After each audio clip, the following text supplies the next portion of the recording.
Will a dismissive avoidant come back? And how is this affected by no contact? These are burning questions that so many people have. And in today's video, we're going to break down exactly that. And some of these things might really surprise you because oftentimes dismissive avoidants have a really intense and shocking response to no contact itself. Now, if you're new here, hello and welcome. My name is Gibson. I'm the founder of Gibson Integrated Attachment Theory, the proven method to leverage neuroplasticity and actually rewire your attachment style. And after almost 14 years of working both in private practice and in our online programs at the Personal Development School, I'm here to share the most powerful insights about deep inner healing from your childhood and past relationships so that you can truly live your best life. So let's dive in. It's really important that if we are choosing to go no contact post breakup, we do it because we are actually in a place where we know this is what's best for us. I'm for no contact as a general rule, but specifically for the reason that it's like, hey, let me take space to just focus in on myself. Let me not get distracted. Let me have proper closure, proper boundaries. This will allow me the space I need to really focus on healing. Not every relationship is one size fits all. Sometimes people grieve and do the healing work while still in a relationship and they're moving on and, personally and emotionally, internally. There can be so many things that cause breakdowns of relationships, breakups.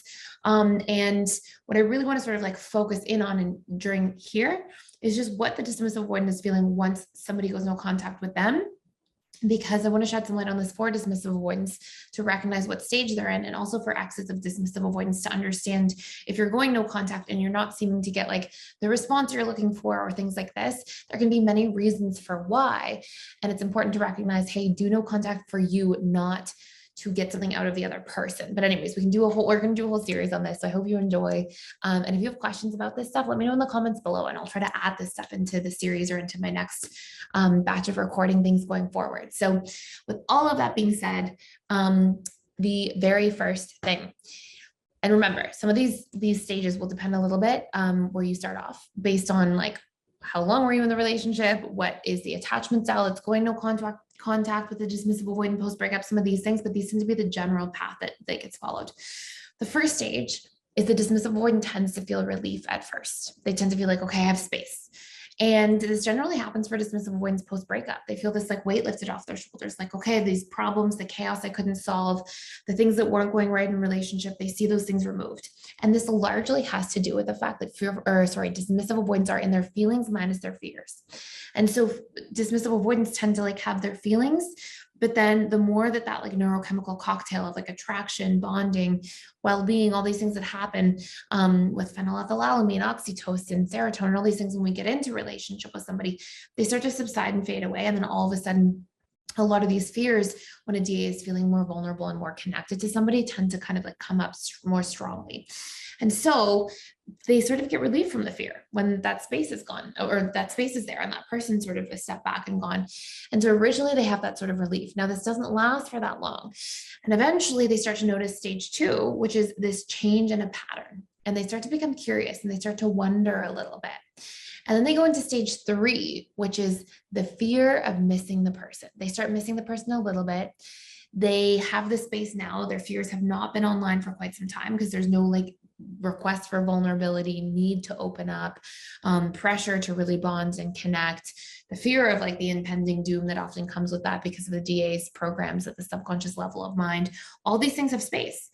So now whatever like feelings were there, those start to come back online. But then we go into the next stage, which is the stage where the dismissive avoidant usually pushes the feelings back down and compartmentalizes them. And dismissive avoidants are very skilled at this. This is part of how they learn to like adapt, survive. But it's so important for dismissive avoidants to learn how to see their feelings as feedback, work through what their feelings are communicating to them about their unmet needs or the painful stories they're telling themselves, and do that inner work to create actual relief instead of just repression. And there's a huge difference for how it impacts us long-term, how we carry things as potential baggage into future relationships or not, and just the overall feeling of well-being we can feel when we do that inner work and we actually like relieve a lot of these things from our subconscious mind. Now, dismissive avoidants seem like it's parked there and they feel better.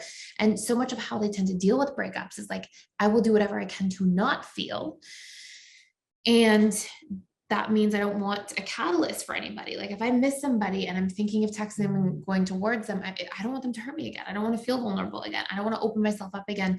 I assume the worst a little bit. And that's how DAs tend to sort of react quite a bit. And so they tend to like really put that barrier up accordingly. I just wanted to jump in here really quick and let you know it is Cyber Monday. And as a result, we have a free giveaway that we're sharing with you. And this is that if you come in and you check out the 7-day all access pass to the personal development school, you will get to keep for life for free the Somatic Processing and Nervous System Regulation course. It is all about healing your attachment style through one of our 6 major pillars of healing your attachment style and becoming secure, which is self-soothing, regulating your nervous system, and being able to somatically process your emotions. We talk about everything from polyvagal theory to understanding the difference between sympathetic and parasympathetic nervous system.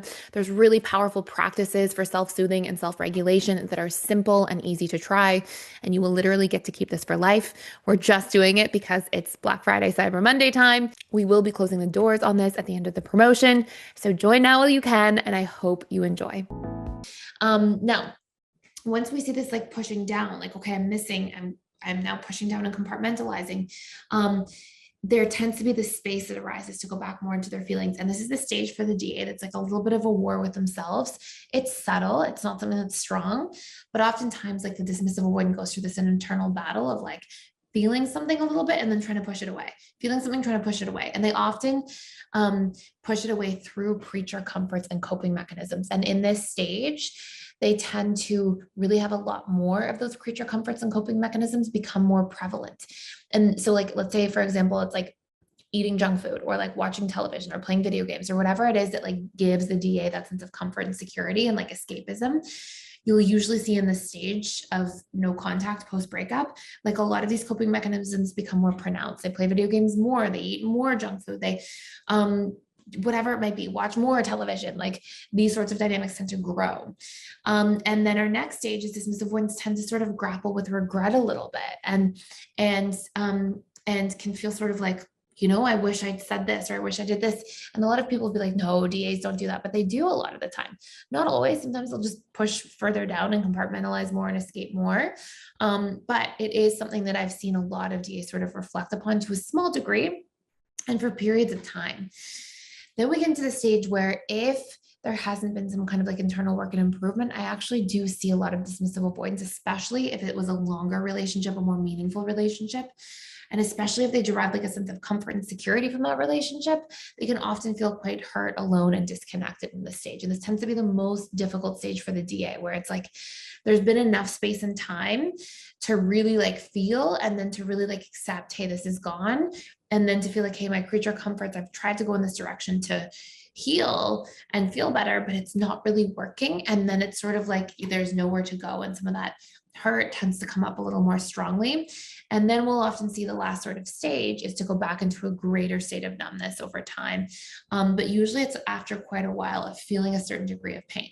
Now, in a best case scenario, we have a DA like digging into their feelings, working through things, doing reprogramming work, doing healing work, having any conversations to make amends as needed, although we tend to not really address that too often, but really doing the subconscious reprogramming of work around traits, needs, stories we're telling ourselves, and really perception balancing at the subconscious level to like create relief. But if not, that tends to be sort of the trajectory that a DA goes about, like that hurt, that like pain. There tends to be a vulnerability stage of feeling all that emotion to a certain degree, and then like something to, you know, really supersede that over time to numb it more as that pain starts to, we adapt to pain. That tends to be sort of how we all are, but dismissive avoidants tend to become more adept at that over time, and especially after they've sort of sat in that for a period of time as well. So these are major stages post breakup, especially during no contact. Let me know if you have other questions in the comments below about this, about breakup stages in general. I'll make future videos about them. I know we get a lot of questions about this inside PDS. So that is it for today. Thank you for watching. Thank you for being here. Please like, share, and subscribe if you haven't already, and I'll see you in the next video.